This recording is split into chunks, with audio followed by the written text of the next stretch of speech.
how to web capture a page on a website on Microsoft Edge browser. Hello guys, so all what you have to do is so simple. Just go to Microsoft Edge. This is the home page. Now go to the page that you want to capture. For example, I'm gonna choose this one.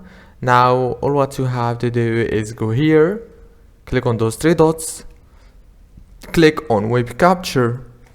Now you can choose to capture a specific area on the page, or you can capture the full page. For example, I'm gonna choose to capture a specific area, for example this area right here. Now click markup capture. Now I just captured this one. As you can see, I can also draw on it like this. I can add some things like this. It's so cool actually, and so easy to use. And you can share it or save it to your device from here. If this video was helpful, please don't forget to like, subscribe, and thank you so much for watching this video until the end. See you later.